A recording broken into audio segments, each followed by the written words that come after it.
MythVision. Welcome back to MythVision Podcast. I'm your host, Derek Lambert. We have with us our special guest, Karen de la Carriere. Welcome back to MythVision. Derek, lovely to see you. Good to see you as well. Thank you. Look, I'm letting the winter fur just crawl out of me. You know, this is a very important topic that we're going to talk about today. 5 crucial points about the Masterson case and Danny Masterson, for those who are interested in knowing. That 70s show, Danny Masterson, and how this plays into Scientology, what has happened, give us the details, the stuff that you're not going to hear them really openly express in court. And of course, we have some very close friends that are in the courtroom that are actually taking notes of what's happening here. Tony Ortega. Tony Ortega, and he will come on MythVision at some point to tell us what happened and what's going on when this all settles. So, Karen, tell us what you've brought for us today. Okay, let's start off with what is the Danny Masterson suit about, and why is there so much buzz about it? 3 rape victims surfaced years later. Well, because the cult would not let all Scientologists go to law enforcement. Now, all 3 reported the same thing. Danny Masterson, Edgar, take this drink. Have a drink. Chill out. Have a drink. And as soon as they took the drink, they got a kind of fuzzy brain fog. Mentally, they felt strange. And subsequently, they were dragged up to an upstairs bedroom, and violent sex occurred in the anus, which caused tears in the anus, the rectum, and blood to flow out. Now, people have said to me incorrectly, oh, that's his modus operandi. He gets a woman, he drugs her, and he takes her. No, I want to clarify the difference between a signature and a fingerprint and modus operandi. Modus operandi keeps changing, and there's an evolution of modus. Modus operandi isn't the same on every crime. Let's take an example. A guy finds out that DNA can trace him, so he forces the woman to take a long shower after he's raped her. And he's absolutely sure DNA has been, plus he's worn gloves. So then if he knows he can be caught by leaving touch DNA, he wears gloves and covered. So every time he proceeds to the next crime, he doesn't have the same modus operandi. He's gotten smart. He now changes. If breaking open through a window had so much glass splinter and so much noise, he uses a glass cutter the next break-in he does. So the modus operandi is constant change. The signature and the fingerprint is the same. In Danny Masterson, getting hold of a pretty young thing, a wannabe actress, Hollywood is full of them. They flood from all over the country to try to see if they can make it in Hollywood. So the fingerprint and signature was get one of these girls and then it's a horrible thing to say. He called himself Donkey DJ, a donkey punch. No, Donkey Punch DJ. Donkey Punch is violent, like a donkey ramming your behind. Ow. And that happens, Derek, apparently the muscles contract when there's pain. That's how acupuncture works. The muscles contract because of the pain of the needle. But apparently this is a very good sensation for the male organ.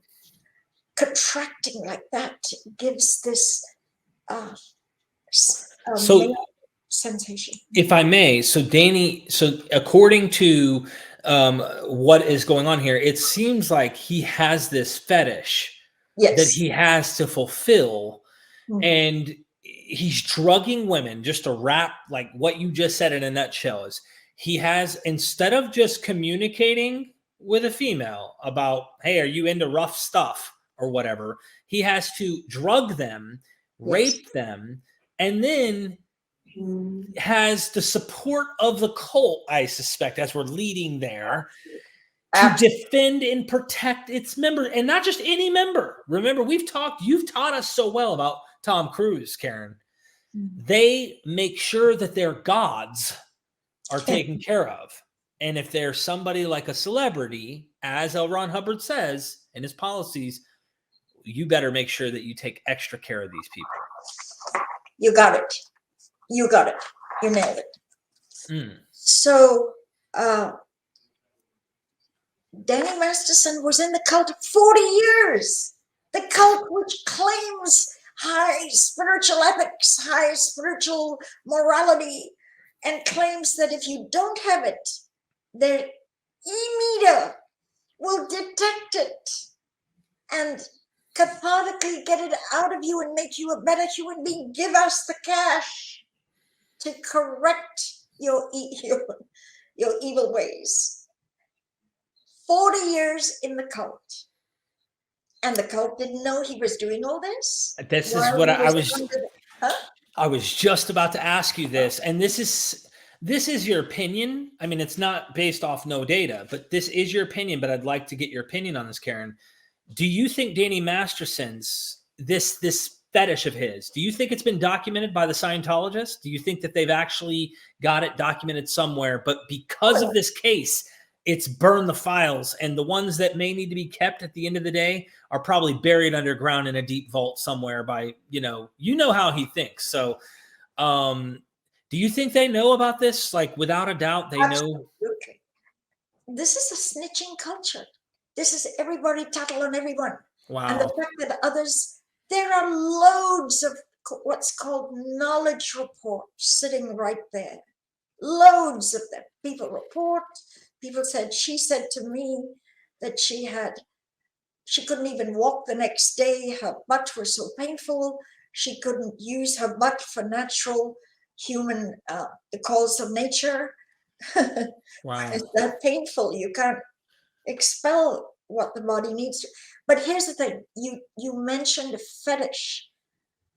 His fetish needed to have sex with semi-conscious or unconscious women. Mm-hmm. That's actually a fetish. The worst level above that is having sex with dead bodies. Exactly. Yeah. There are people that have sex with a cold dead body that can't respond, that can't, there's no love in it. And that's a fetish. So just below having sex with a dead body is sex with an unconscious body. And I'm wondering, and I know that, like, this is me guessing, I am no expert in this, but if that fetish is what he has, I wouldn't be surprised if he has fought the tendency of that beyond. I'm not going to say that I can't rule that and say that he does wish that they were completely not alive or something, but it's like how, it's not that far off from that reality. In fact, when we watch cases like the recent Jeffrey Dahmer case, he literally, in every single case, drugged them with sleeping medicine, which I think in Masterson's case, it was more like a date rape drug, but he drugs them. And then when they're unconscious or asleep, that's when he gets off. He does his stuff. So can you imagine the comparison? Here we have Jeffrey Dahmer, and here we have Danny Masterson. Do you want to be that close to a guy like that? And then as a cult, do you really want to defend someone who has these kind of tendencies? I couldn't believe that this would go to trial. I thought the Scientology knows how interwoven they are with this, because they blocked these girls from reporting to law enforcement. Scientology vehemently disallows you to report criminal acts by Scientologists, even gross ones like pedophiles, having sexual stuff going on with children under 7 years old and stuff like that. You are forbidden. You will be declared suppressive person for turning in a criminal to law enforcement.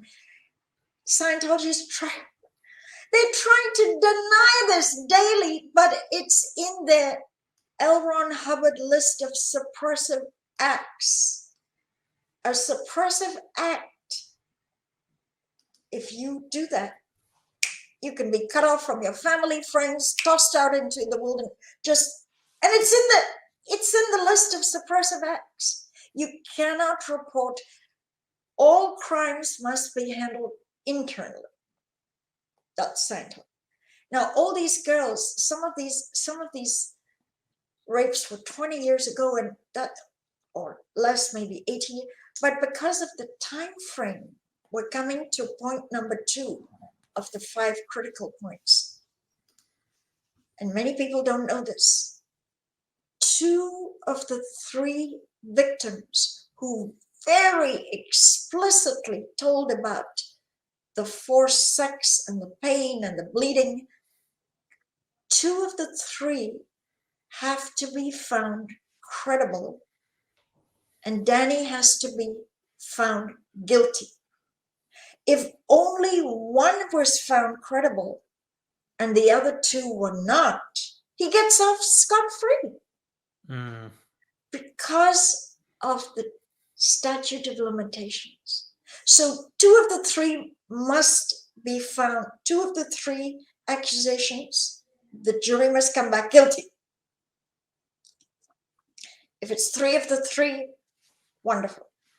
But if 2 of the 3 were not found credible, the biggest problem is, why did all these years go by? Now we come to Scientology. Yeah, because all these years went by because they were forbidden and blocked and threatened with suppressive person declare if they went to law enforcement. We've seen that before, right? Where women would speak up later. And in some cases, you kind of look at it afterwards and you go, yeah, maybe some girls did make up some stuff for the claim to fame. But in this case, these were girls who are already in Hollywood. What's their claim to fame? I mean, they're already rising stars trying to work within the framework of Hollywood. And you're 100% right. In all the testimonies that I've heard and seen with ex-Scientologists and people that are obviously in it, they're not going to talk, and they're not going to be allowed to if you don't want to be chased around and harassed. And they were already experiencing this on top of being suppressed to being able to speak, as you talk about. Yeah. Oh, these brave girls, wonderful girls, because in spite of everything the cult threatened and warned them, they still went to police and still gave their stories. And then a wonderful 4th girl came out of the blue sky. Forget her name. She gave her full name. She didn't need to be a Jane Doe. She gave her name to Tony Ortega. And she had the fingerprint and signature that I explained all that to you. Notice. And this was just a few years ago. And she's not suing for money. The other 3 have a civil suit. Remember how OG had the criminal suit and then the civil suit? The other so the cultists say they just want money. They just want money from him. Well, the 4th girl has no interest in money, and she had the exact same finger, the drink and the going woozy and then going beyond woozy into a brain fog and having no determination. You're floating, and anyone can drag you anywhere or drop you anywhere. You have no will.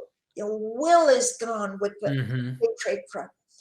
So she went up, and the defense attorney for Danny Masterson screamed and tried to keep her out because here's a fault. She doesn't have any fish to fry. She has no one. She's not asking for money. She just came forward because that's exactly what happened to her with Danny Masterson. So now, the defense changed their strategy. Instead of saying it's money, it's just money, they just want money. The defense said, oh, it was consensual. So in exchange from blaming these girls came forward for cash to saying it was consensual. He never mentioned consensual in the first parts of the trial. Suddenly it was consensual. The girls wanted.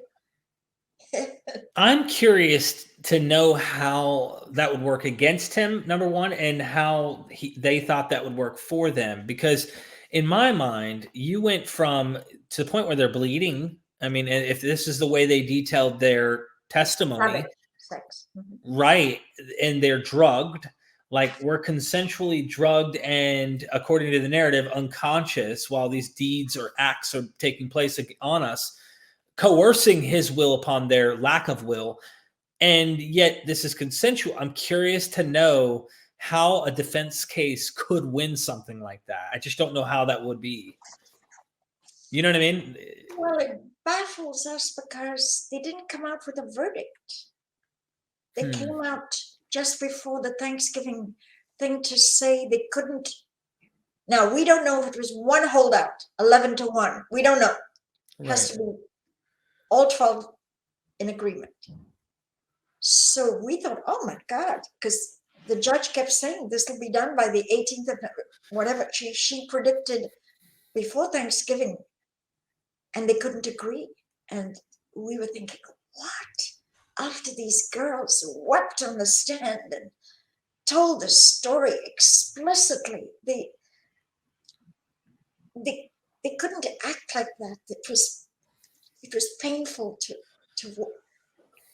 Tony did all the debriefs. Tony Ortega he's been there every square inch of the trial. I'm curious, and I do this because of what I've heard enough about the reputation of Scientology. I'm curious if they are in some way, shape, or form finding out who these jury are and trying to pay them off, or trying to find a way to like manipulate.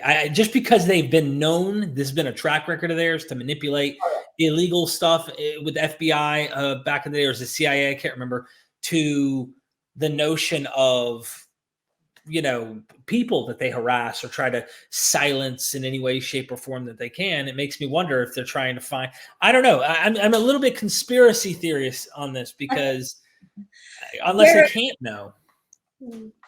Derek, there is nothing on earth the cult wouldn't do, criminal or not, to make the cult of Scientology survive better. Nothing. In fact, it's worded like it's the greatest good. Because Scientology has so much goodness. If you destroy Scientology, that's harmful. Therefore, if you're doing a criminal act, you're actually doing good because you're protecting a goodness. So it's all upside down curvy. Now, here we move on to the more religious, because your channel is so much to do with spirituality, eternal life, Jesus, the Bible.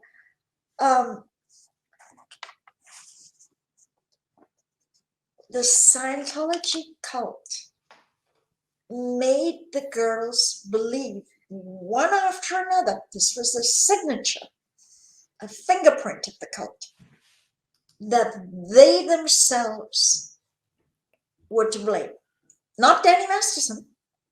Right. We went to different ethics officers, and the ethics officers said, and this is typical Scientology, what did you do to pull that in? Right. To make that happen?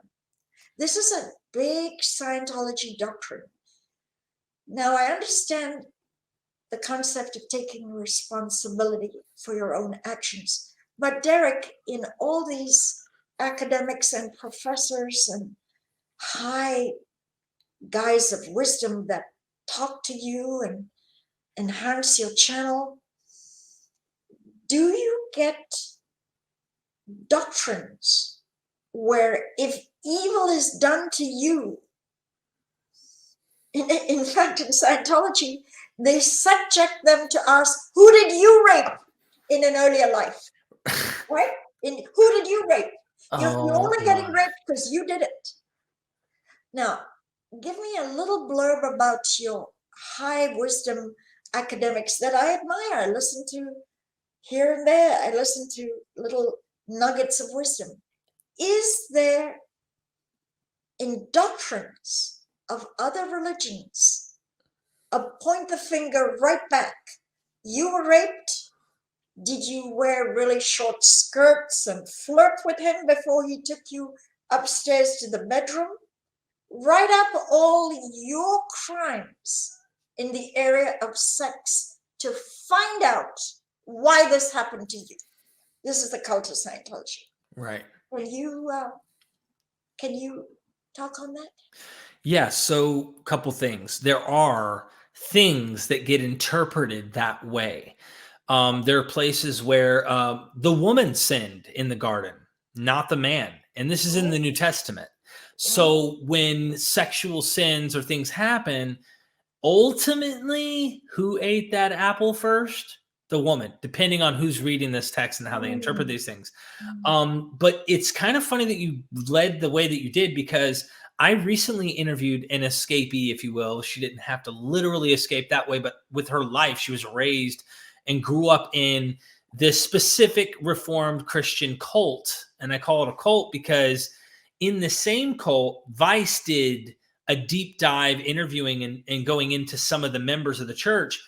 One of the husbands of the wife was being abusive to her, even using like beer bottle on her downstairs. I'm going to use terms like that. Forcing himself on her, because a husband cannot rape his wife. Her body is his.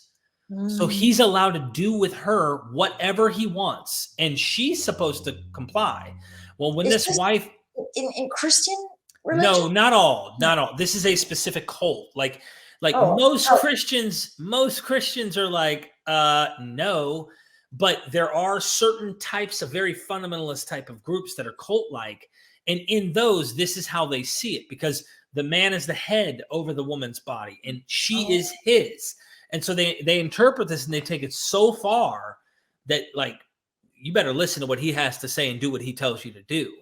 If you're a good wife who's obeying the head of the household, and the head of the man is Christ, the way they interpret this. But look, this is where it gets weird, right? So this woman leaves him and she gets contacted by other women in the cult, blaming her and saying to her, you do know now he's going to turn to pornography and he's going to masturbate and sin because you're not giving him your body to use.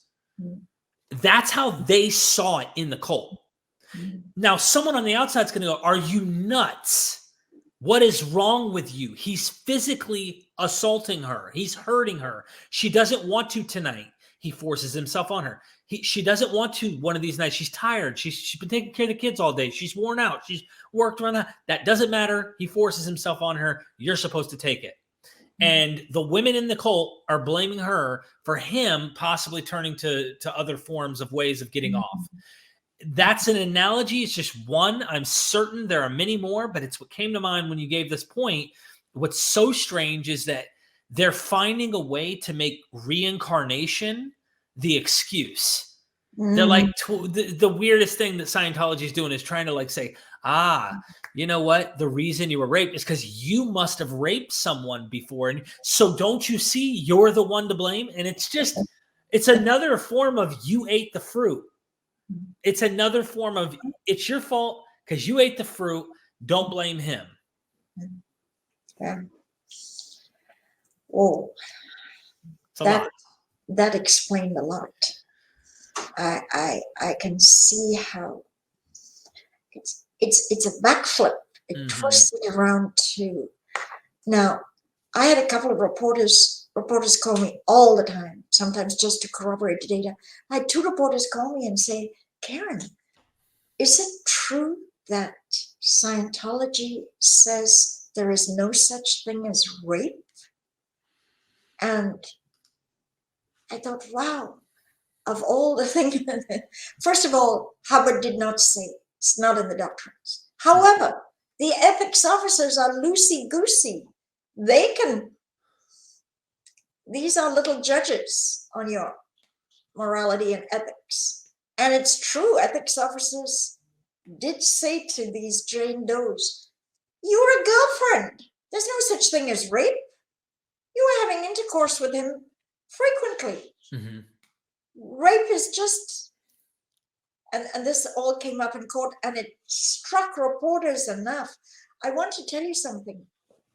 This is being watched by the world. When the buzzer went, they thought the jury had a verdict, but the jury wanted to see Jane Doe 1's or 3's testimony one more time. They wanted a reread. But the reporters thought, oh, it's a verdict. 22 reporters crowded, some of these watching this trial daily. Variety magazine, Los Angeles Times, let me tell you who they are.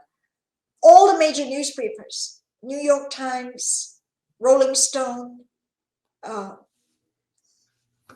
Hollywood Reporter, the big magazines that flood the world with media, People magazine, every magazine of any that you can just think of. Mm-hmm. I go blank on names. It's okay. I get it. A lot, like all of them. Of the major media of the world were there to hear the verdict. And Scientology is deeply embroiled. They're embroiled. These were Scientologists. They were forbidden by the little judges called ethics officers. They were forbidden. And in spite of that, in spite of maybe losing all their friends and all, they all went to law enforcement. They finally could not let this get a free pass, right? But I liked how I'd forgotten about Adam and Eve. It's true. Eve took the first bite of the apple, and biblically, sin only started with after the bite of the apple, no? Well, that's the interpretation of, but here's the thing. When you look at Genesis, if we get technical, Genesis doesn't say she ate alone. It says that the man with her. So it is not like only Eve's fault, but of course you have to blame her. Of course, because when they are standing in front of the judge in Genesis, which is God, right? And he comes and he goes, hey, Adam, where are you? And he says, I'm over here. I'm naked. I don't want to be seen. Who told you were naked? And then he's like, he points to the woman. And what does Adam do? Blame the woman. From the very beginning. It's the woman you gave me. Yeah. And then when she gets on the front, she doesn't blame her husband. She blames the snake. She's like, so anyway, I thought it was good for food. And, and she's not wrong about that, by the way. But that's a whole nother, not for this episode discussion. At the end of the day, though, it has honestly been used to subjugate women, to silence their voice, to control their acts. And at the end of the day, it's mythology. Don't take it literal. It's just a story to try and describe, why do we die? Why are women in pain when they get pregnant? And it's just, an old story. Don't take it too serious. That's what I try to tell people. They take it too serious. And then if they do that, we end up in situations where you blame your wife or this or that. And we got to do better. You explained to me in Middle Eastern countries, men are allowed to just beat up on their wives. In certain countries, yes. And I often wondered, why in the world is law enforcement, that's a 911 call in America. And now you explained it to me. The body is owned by the male. Mhm. In their theology. Yeah. Well, at one point in America, there were laws where you could take your wife to the courthouse and actually spank her, discipline her at the courthouse. There were laws where you could. Now, that didn't mean people actually went down, all right, come on, honey, you weren't acting good. They probably just did it at the house. But it was built into the theology because that man is the head of the wife. And that doesn't mean it's right. It just means this is the way that people have interpreted these things. And it's a patriarchal system. The whole thing is patriarchal. There are various forms of it that are uglier and that still manifests itself in various places in the world where that stuff can be practiced, like little cults that have bubbles like Scientology, where there's no way to pierce that bubble. I mean, unless someone comes out of the bubble, as these girls did, to speak, how are we going to see? We don't have cameras in there. We don't have voice recorders. We aren't able to see what's going on in these prison camps and things. You have to hear people that are survivors like Mike and you and others that are ex-Scientologists saying, you have no clue. He was punching us. He was beating the shit out of me. He made me have to leave the cult, or I was going to get locked up in another prison somewhere and the key would have maybe been thrown away. Like his wife, who was manipulated. And I'm talking about David Miscavige now. Yeah. Yeah. I mean, she's brainwashed to the core. I can't imagine that they haven't had plenty of time to get her to say, jump. And she says, how high? Yeah.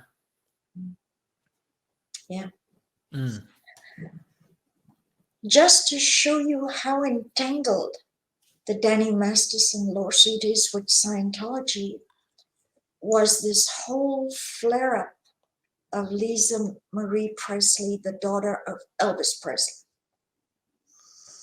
By the way, I was the counselor of Lisa Marie Presley from when she was 10 years old. I gave her grade 0 to 4 at Celebrity Center when it was on La Brea. Poor girl. Her mother would drive up in a car and drop her off, handle her. Lisa, handle her, her mother would say. And she was forlorn. She had discovered Elvis Presley's dead body, which had fallen over the toilet. Imagine discovering your own father dead when you're 9 years old.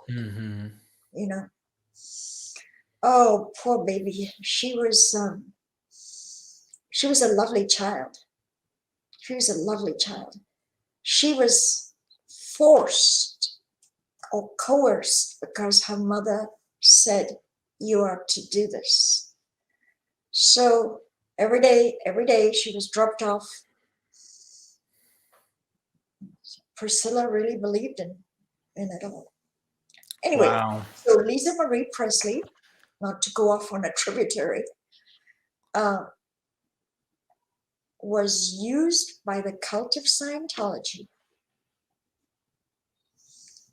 to try and persuade one of the Jane Does to not go to law enforcement to report the rape. See, they really didn't want this celebrity.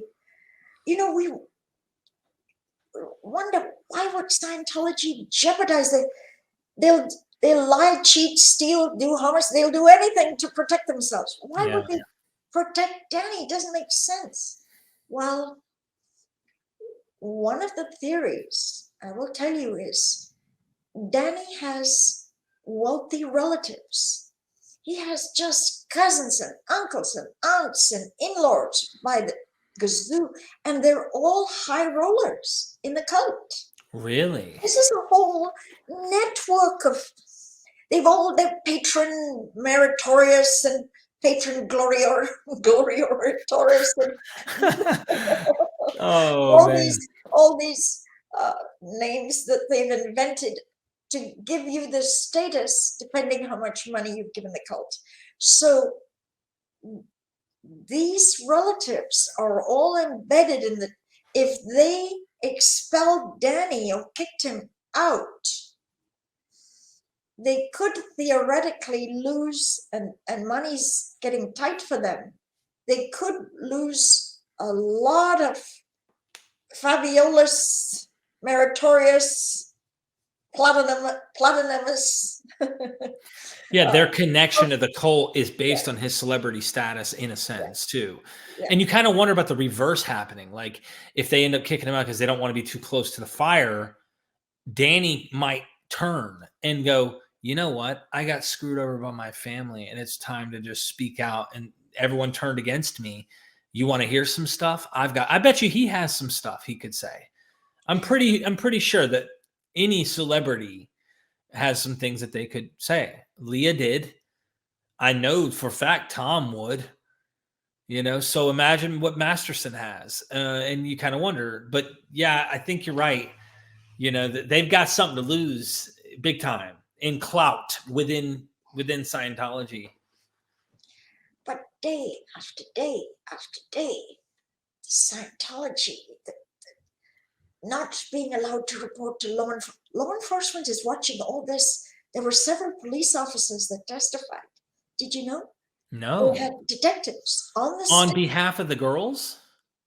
No, on behalf of the prosecutor.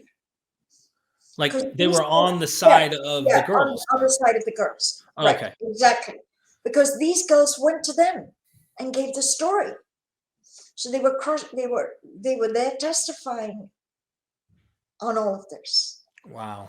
LAPD was right there, in the court. Now back to Lisa. Oh, what a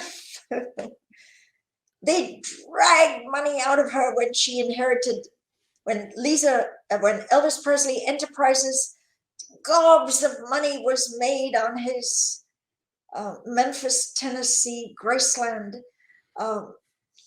And they just leached money out of Priscilla and Lisa Marie.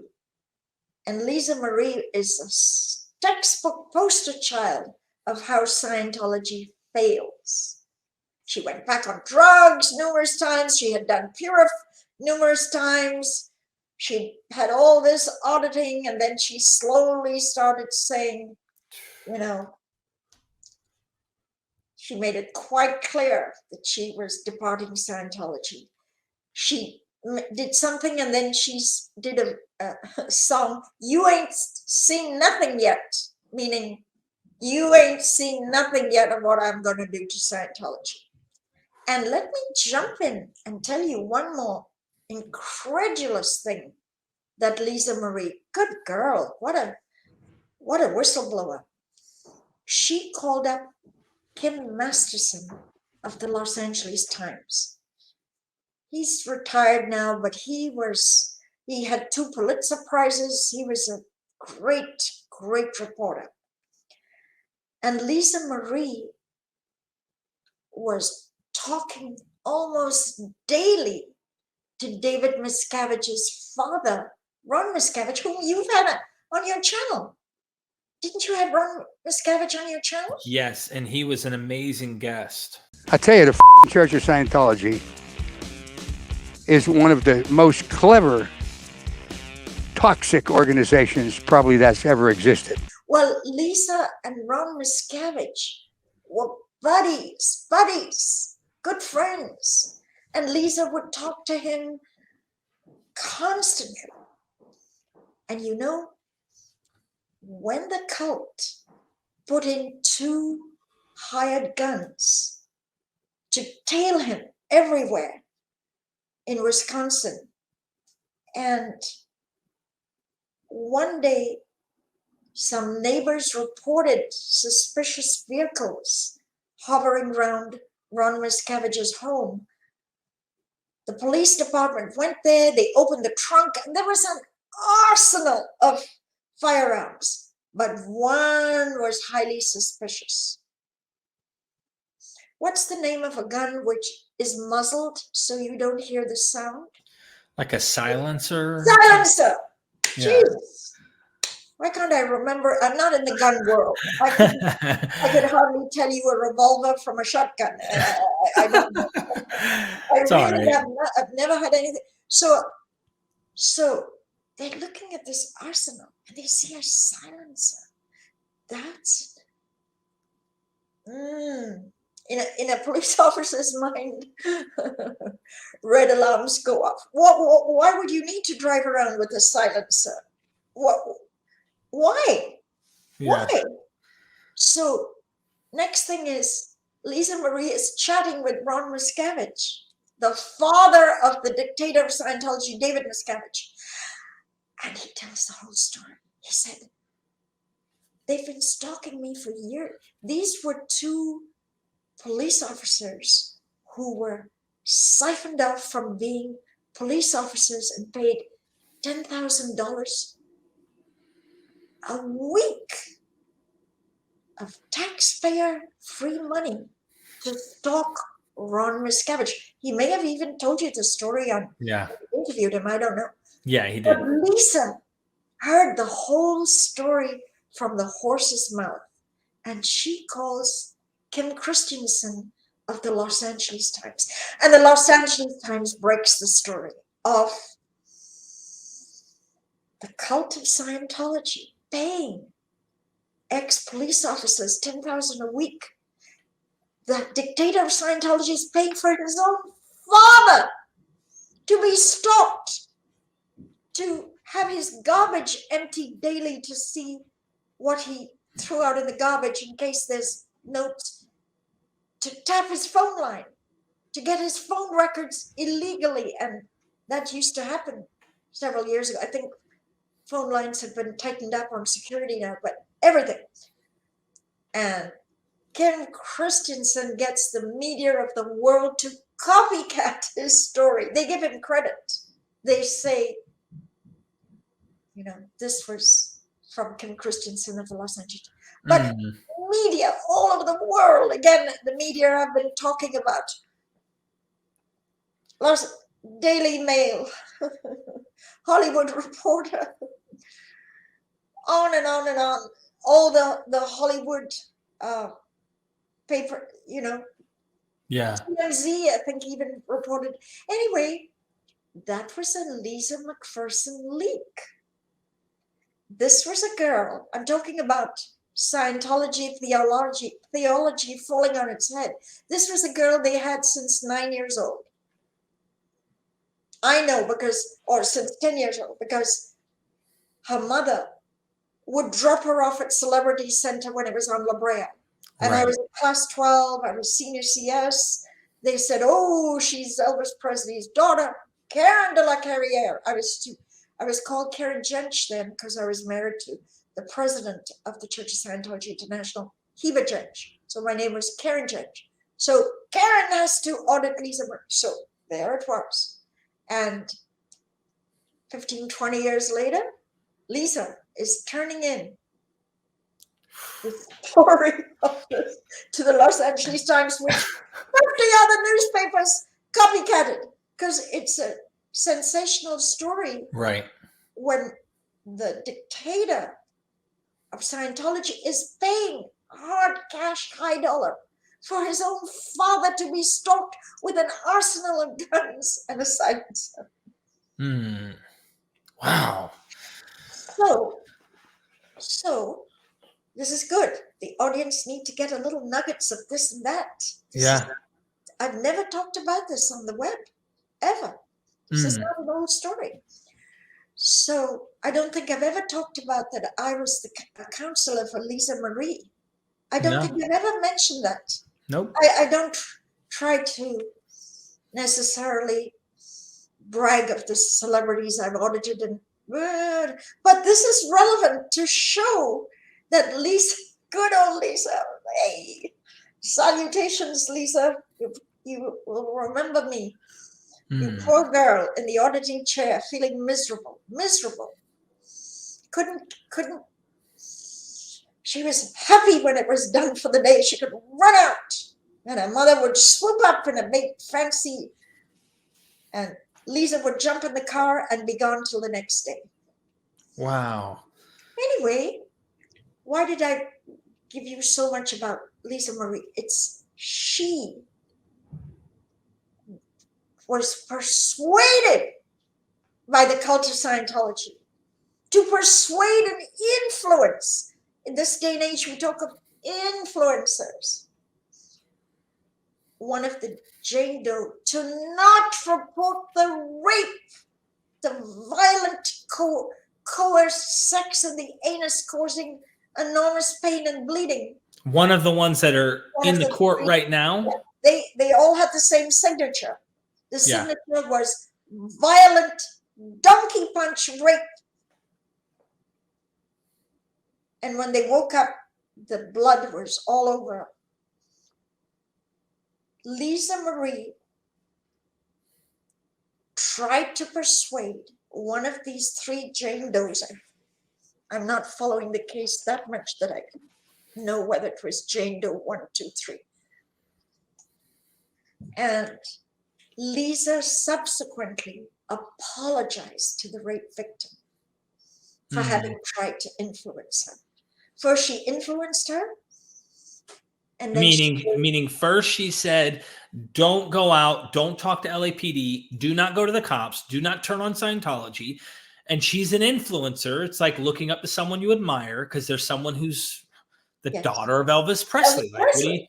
So you would imagine David Miscavige or whoever goes, pss, pss, pss, Presley, take care of this. Boom, she's on it. And then all of a sudden she realizes and comes out of the bubble, and now she's apologizing. She apologized. Now, she was on the witness stand because the prosecutor obviously had a lot of communication. It really showed a lot of how Scientology ties into all of this. Because Scientology went to Lisa Marie to get her to influence the rape victim. Yeah. And when the witness list was released early on before the trial started, that Lisa Marie Presley, and everyone in the Scientology world knew because she was an influencer. Wow. But she apologized. And they threw that out, right? Because she had previously told her not to, but then comes out and then tells her to do it, she gets kicked out of being a witness. No, she didn't say, she just apologized. She didn't say, I apologize, go ahead and do it. She didn't go so far as to say go. She just wanted to apologize. Oh, okay. And it was a shameful thing to tell a rape victim, hide it under the carpet, don't go to LAPD. That's shameful under any way you look at it. And she had the grace, Lisa Marie had the grace to realize that was wrong. And she apologized. Now, once she got subpoenaed, Lisa Marie Presley ran to a lawyer. Good girl, clever girl. And the lawyer said, well, ask for immunity. Because she was guilty of obstructing justice. You can't influence someone to not go to law enforcement over a felony. I was just about to say this. Yeah. So the prosecution granted her immunity. They wanted Lisa's testimony. She was granted immunity. And then later, because of all this tangle, this and that, they decided it would go off into Scientology, and they decided to drop her. So, but Lisa Marie Presley absolutely escalated media interest in the Danny Masterson trial. Wow. On the witness list, she apologized. She took the Jane Doe. No, don't. Don't go to law enforcement. I'm so sorry I asked you to. Donkey me. I should never have. And all of this is being reported in the media. Wow. And the media get really excited. So she continued continues to hit Scientology, never mind the Los Angeles Times and being the friend of David Miscavige's father and leaking the story of the decade there on Scientology. That was the biggest story. Now she's exciting all the media. Oh man. Leah calls herself troublemaker. I tell you, Lisa Marie Presley, they're going to rue the day they sucked out all those tons of millions of dollars from her. Because for them making her pay for the apple. That's brilliant. And it's time she throws the rind back at him, and the fingers point back at the serpent, Scientology, or at least depending on your interpretation, because some people thought the serpent was good. Just depends on the interpretation. But this is really, it's a fascinating. There's so many celebrities involved, and how big of a situation this is. I mean, this is a big deal, and that Scientology is so intertwined in this. I can't wait to see what the verdict is. I know, you kind of sit on the edge of your seat and you hope, like these women get justice. But you want to know the verdict. You want to figure out what's going on, and I hope they get justice. That's my number one thing, is I hope they get justice. And it's bigger than Masterson and the women who I think are speaking, while they're probably speaking on their own behalf about what happened to them. I think even they, and I don't know, I haven't spoke to them, I don't know, but I imagine that they know that there's a bigger war that they're playing a part of, and that is against this cult and what they're doing to abuse people. And so their sacrifice is big right now on doing what they're doing, and I'm proud of them, and I'm proud of you for coming and speaking to try and help promote more people to be aware of this, to be mindful not to join that cult, to recognize it is a cult, not just some new religious movement. And yeah, I mean, it's just, there's so many things that, Karen, I hope people will take away and learn from what we're talking about here, and take it from someone like you who was on the boat with L. Ron Hubbard, who was indoctrinated, who believed in the crazy Xenu stuff, like, trust me, you're not alone. I believed in crazy stuff too. But my point is like, we really, really bought it. I did. And now it's time to wake people up. I did. And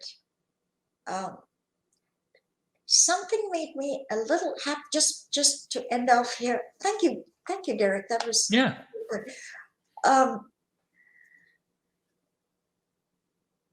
I felt a little Jeffrey, my husband, has been down at the courthouse. Tony is there morning to night, as it starts to ends, writing down all testimony and so on and so forth. And where I felt a little happy, Scientology has something called a press pack. It's a pack. Mm-hmm. It's for the press. And it just glorifies their nobility. We have drug programs. We got 1.5 million people off drugs. We got we educated 3.86 million people on study tech. I mean, the figures are just ludicrous. They always go over the top. Yeah. If they just said, we helped a little village and gave them some educational tools and some people could swallow that. 3.86 million people can now read and write because of us. The glory, wow. They play the violin to themselves. They are the best thing since apple pie. So all media are given these press packs. And my happiness moment, I need to give you my happiness moment in all of this dark rape and horror, is these 22 or more reporters, Daily Mail, People Magazine, Hollywood Reporter, Variety, New York Times, Los Angeles Times, Rolling Stone, Chicago Tribune, Miami Herald, go on and on and on. The happiness moment was learning that they absolutely see the cult as a devious mob criminal cult with tax exemption.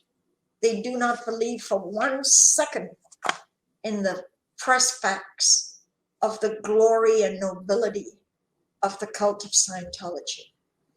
It is actually quite wicked. Wicked. Wow.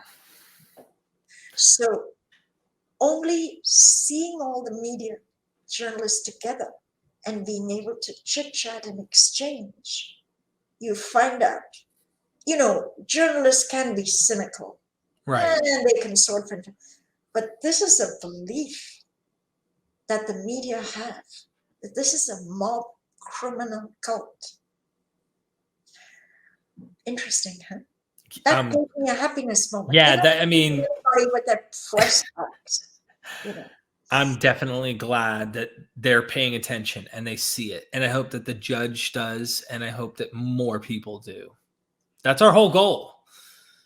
So, Derek, thank you for doing this. I know it's just a little bit out, but you're getting into Jehovah's Witness and stuff. It all ties together. Getting a little percentage of your show into cults and what they do. It's so valuable. It's truth. Yep. And it's knowledge to the audience.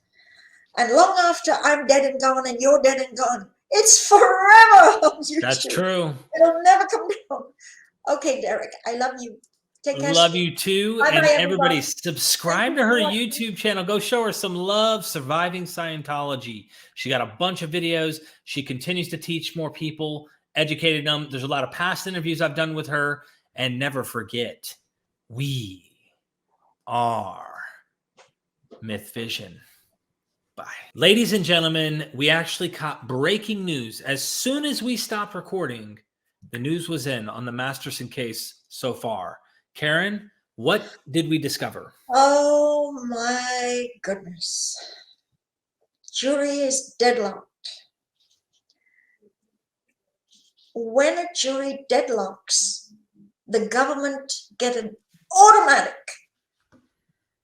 appeal handed to them. They don't have to file papers. They don't have to ask a judge. It's automatically, they get to retry the case. Well, Because that's at least the positive news, is that the case still can be retried.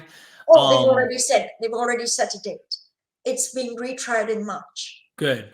At least there's something going to follow up. And just to show people, you can actually go to the Daily Mail and mistrial declared in Danny Masterson case. Scientologist at 70 show. Actor was accused of raping 3 women at Hollywood Hills home.